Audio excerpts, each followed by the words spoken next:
Question number चौथा, नीचे दिए गए कथन सत्य है या असत्य है, कारण के साथ उत्तर दीजिए।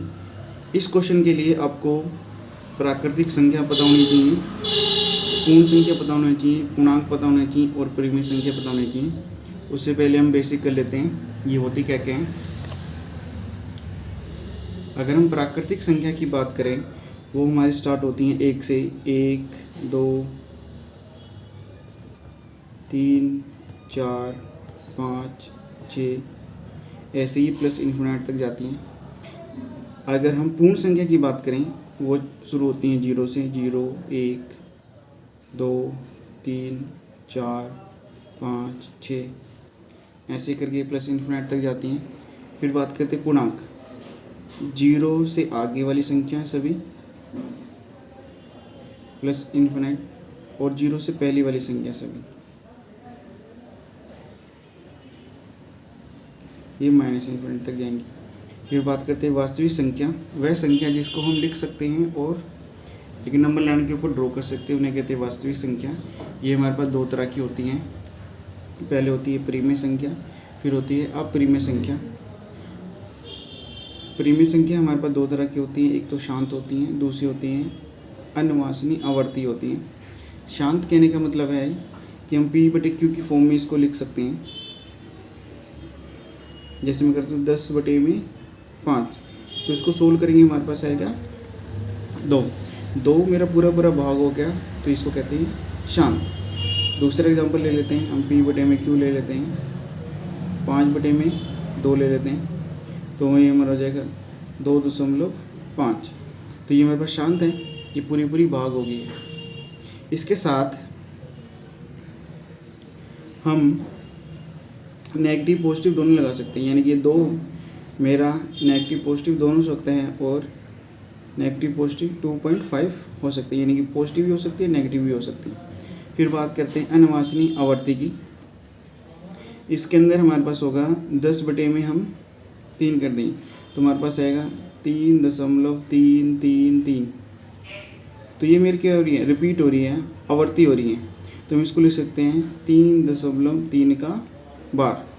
ये भी नेगेटिव पॉजिटिव दोनों हो सकती हैं।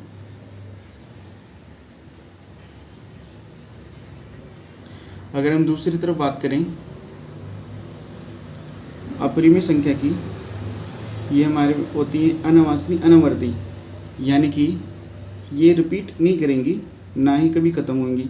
जैसे हम ले लेते हैं पाई की वैल्यू, √2 की वैल्यू, √3 की वैल्यू, √5 की वैल्यू, √6 की वैल्यू, ऐसे सभी वैल्यू। वह √, की वैल्यू जो सोल ना हो, जो परफेक्ट स्क्वायर ना बने, वह सभी हमारे पास अपरिमेय संख्या होती हैं। और हमारे पास पाई भी अपरिमेय संख्या होती है। पाई की वैल्यू होती है 22/7, तो 22/7 मेरा यहाँ पर आएगा, क्योंकि इस जिसको हम सोल्व करेंगे ये एक टाइम के बाद रिपीट हो जाएगी। जो हमारे पास पाई की वैल्यू 22/7 होती है, ये अप्रोक्स वैल्यू होती है, हम लगभग इस वैल्यू को लेते हैं, एग्जैक्ट वैल्यू ये 22/7 नहीं होती है। अब ये ध्यान रखना है, पाई की अगर बात करेंगे तो अपरिमेय संख्या होगी, अगर 22/7 की बात करेंगे अनवासनी आवर्ती होगी, यानी कि हो जाएगी वो परिमेय संख्या। एक छोटी सी बात और देख लेते हैं, शांत कहने का मतलब है कि P/Q के अंदर हमारा Q की वैल्यू 2 और 5 में होनी चाहिए। जब भी बटे में हमारे पास 2 या 5 आएगा तो हमेशा वो शांत आएगी। 2 और 5 को छोड़ के P/Q वैल्यू दी है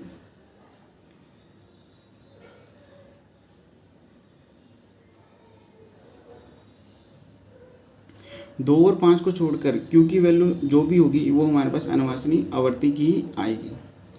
चलो दोस्तों, क्वेश्चन की तरफ बढ़ते हैं। अब बात करते हैं प्राकृतिक संख्या, पूर्ण संख्या और पूर्णांक। ये सभी के सभी मेरे कहाँ पर आ जाएंगे, इस के अंदर आ जाएंगे। तो यहाँ पर मैं लिख सकता हूँ प्राकृतिक संख्या,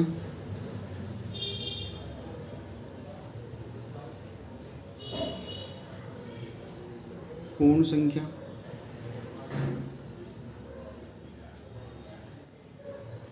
फिर मैं लिख सकता हूँ पूर्णांक,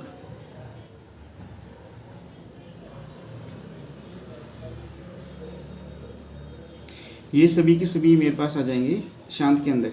जैसे प्राकृतिक संख्या की बात करें 1 2 3 4 5 6 आ जाएंगे, तो जैसे 2 आ जाएगा मेरे पास पॉजिटिव के अंदर आ जाएगा आंसर, तो मेरा प्राकृतिक संख्या। वैसे पूर्ण संख्या मेरे पास आ जाएगा, अगर यहाँ पर मैं अगर 0 आ जाएगा, 2 आ जाएगा, 3 आएगा, पॉजिटिव में आ जाएगा, तो मेरा हो जाएगी पूर्ण संख्या। पूर्णांक नेगेटिव पॉजिटिव दोनों वैल्यू आ जाएंगी। अगर मैं -2 की बात करूँ तो मेरा हो जाएगा पूर्णांक। यानी परिमेय संख्या के अंदर मेरी प्राकृतिक संख्या भी आती है, पूर्ण संख्या भी आती है और पूर्णांक भी आते हैं। अब चलते हैं क्वेश्चन के ऊपर। क्वेश्चन में कहता है प्रत्येक प्राकृतिक संख्या एक पूर्ण संख्या होती है। प्राकृतिक संख्या पूर्ण संख्या की बात कर रहे हैं। वो कह रहा है कि सभी प्राकृतिक संख्या,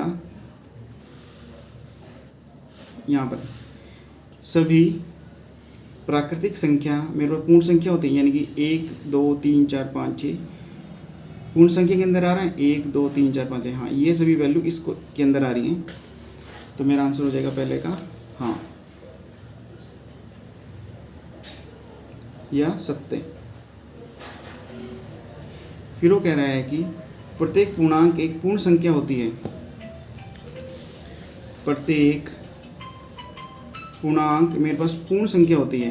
नहीं, इसके अंदर नेगेटिव वैल्यू आ रही है, इसके अंदर सारी 0 से लेकर पॉजिटिव वैल्यू है, तो दूसरे का आंसर हो जाएगा असत्य।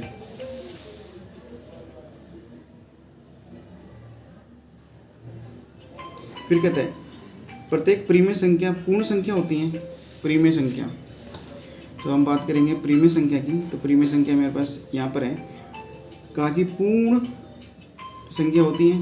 देखो इसके अंदर मेरे पास आ रहा है 2.5, तो इसमें 2.5 नहीं आ रहा है, ये सिर्फ 2 आ रहा है, तो आंसर हमारा हो जाएगा असत्य।